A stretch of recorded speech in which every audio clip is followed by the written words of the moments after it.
कल बैसाखी पर्व पर होने वाले शाही स्नान के जायजा लेने के लिए वीर भारत हर की पैड़ी ब्रह्मकुंड पर पहुंची। इस दौरान हमने पाया कि सरकार, गंगा सभा और कुंभ मेला प्रशासन की तैयारियां पूर्ण हो चुकी है। इस दौरान हमने गंगा सभा के अध्यक्ष श्री प्रदीप झा से बात करी। देखिए, सबसे पहले तो मैं आपके चैनल को बहुत बहुत शुभकामना देना चाहता हूं।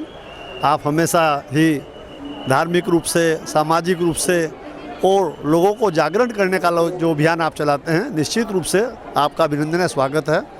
जहां तक यहाँ की व्यवस्थाओं की बात है, हम तो सब गंगामय हैं, धार्मिक लोग हैं, गंगा जी में विश्वास रखते हैं। इस विश्व में इस समय जो बहुत संकटकालीन स्थिति चल रही है, उसके बावजूद माँ गंगा ने अपनी जितनी दिव्य और भव्यता से शिवरात्रि का स्नान भी और सोमती अमावस्या का स्नान भी संपूर्ण रूप से सफल कराया। दोनों ही स्नान में विश्व से जो भी आदमी आए, निश्चित रूप से हरिद्वार के लिए बहुत माँ गंगा से आशीर्वाद प्राप्त करके विश्व कल्याण के लिए, कोरोना महामारी मुक्त के लिए निश्चित रूप से सबने प्रार्थना करी।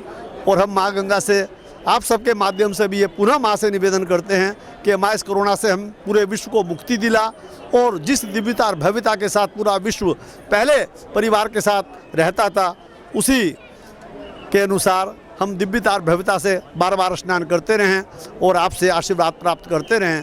रही इन दोनों शाही स्नान की, हमें वास्तव में भरपूर सहयोग प्रशासन का भी प्राप्त हुआ, आप लोगों का भी मिला और आप सब लोगों के सहयोग का ही नतीजा है कि हम इसको सफल करा पाए। आगे भी कल जो बहुत बड़ा चैलेंज हमारे, सबसे बड़ा जो सबसे प्रमुख स्नान है, मेष की संक्रांति में जिस रोज सूर्य भगवान भी आ जाएंगे, बृहस्पति तो कुंभ में आ ही चुके हैं, उस रोज का कल का बहुत दिव्य और भव्य स्नान होने जा रहा है। निश्चित रूप से 13 के 13 अखाड़े हमें आशीर्वाद देने के लिए, माँ गंगा से आशीर्वाद लेने के लिए और तमाम विश्व के कल्याण के लिए कल जो स्नान करेंगे, मैं तो ऐसी आशा माँ से करता हूँ कि आने वाले कल के बाद से संवत भी आज बदल रहा है। वर्तमान संवत राजा मंगल बन गए हैं, तो जब मंगल आ गए हैं तो सारे विश्व में निश्चित मंगल ही करेंगे, ऐसा मैं आपके चैनल माध्यम से आशा करता हूं और आप सबको भी विश्वास दिलाता हूं कि ये हमारा संवत 2078 विश्व के लिए निश्चित कल्याणकारी होगा। ऐसी हमारी माँ गंगा से भी निवेदन है और आपके चैनल से भी निवेदन है।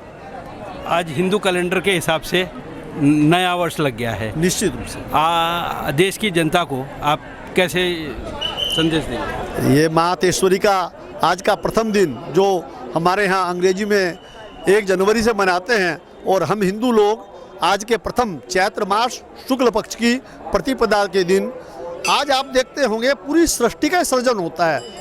पेड़ों पर जितने भी पौधे हैं नए सृजन में आते हैं। तमाम भूमि का, तमाम विश्व का जो वास्तविक जो प्रथम दिन है, वो आज ही का दिन कहलाता है।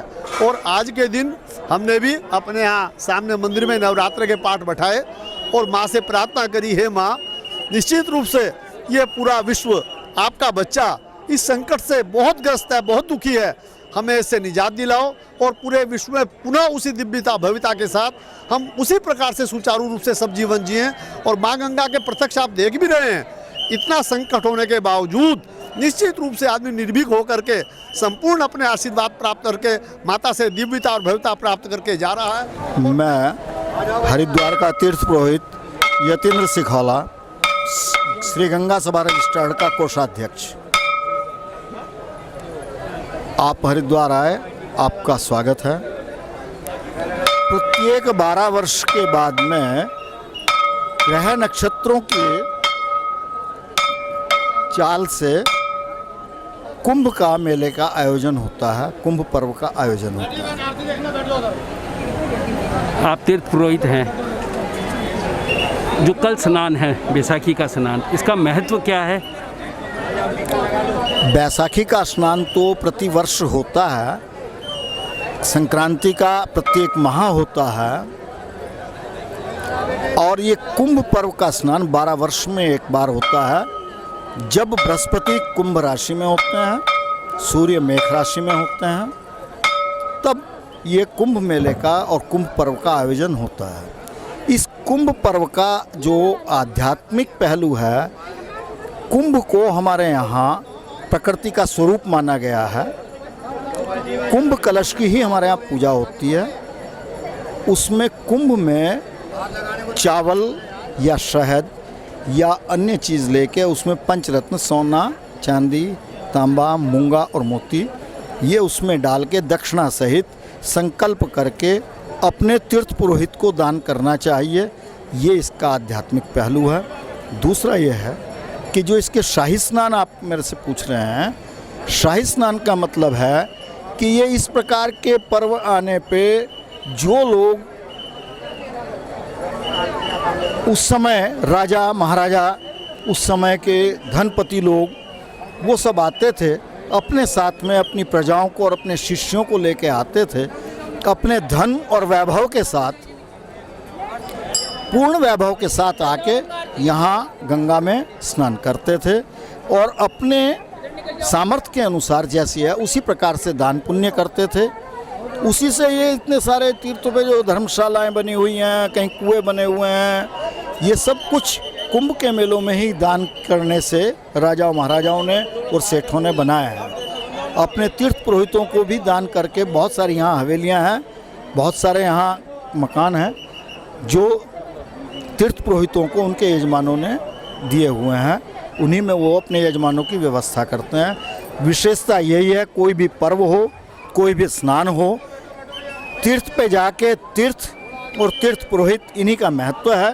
तीर्थ स्नान करके तीर्थ पुरोहित को दान पुण्य करके देना चाहिए। धन्यवाद। बस मैं पहले भी बता चुका हूँ, आपके चैनल के माध्यम से सनातन धर्म के लिए बहुत ही विशेष कार्य किया जा रहा है और हम आशा करते हैं माँ गंगा आपको इस सनातन धर्म के लिए निरंतर कार्य करने की शक्ति प्रदान करे और आप ऐसे ही उन्नति करते रहें और आपका चैनल इस सनातन धर्म के लिए निरंतर प्रयासरत रहे, ऐसी हमारी कामना है। जय श्री गंगा जी। उनसे मैं कहना चाहूँगा, वैसे गंगा माँ हर जगह व्याप्त है, अगर हमें गंगाजल है तो गंगाजल अपने जल में, शुद्ध जल में मिला करके वो स्नान करें, क्योंकि कहते हैं कलशस्य मुखे विष्णु कंठे रुद्रा समाश्रिता मूली तु स्थितो ब्रह्मा कुक्षेतु सागरा गंगे च यमुने सरस्वती। जितनी भी नदियाँ हैं, पवित्र नदियाँ हैं, कलश के अंदर निवास करती हैं। कलश के मुख में भगवान विष्णु का वास है, बीच में शंकर जी रहते हैं, रुद्र भगवान शंकर को कहते हैं, और मूल कहते हैं, मूल जो पेंदा है उसमें भगवान ब्रह्मा जी रहते हैं। ऐसा मन में भाव लाएं कि वहाँ भी घर पर अपने कलश स्थापना करें, उसमें शुद्ध जल में गंगा जल मिलाएं और सोचें कि ये भी कुंभ में एक शाब्दिक अर्थ है। यहाँ हर की पैड़ी पर या किसी भी स्थान पर 4 बूंदें परस्पर इस कुंभ में गिरी थी, हरिद्वार, नासिक, प्रयाग और उज्जैन। और संतों के साथ में इन्हीं 4 जगहों पर श्रद्धालु जाते हैं। पहले संत लोग स्नान करते हैं और आम पब्लिक जो है, आम श्रद्धालु उन संतों की जो झूठन है उसमें स्नान करते हैं अपने पापों को प्रायश्चित करने के लिए। तो मैं सभी को ये संदेश देना चाहूँगा कि अपने घर पर ही कलश में गंगाजल मिलाएं और उसे स्नान करें। धन्यवाद।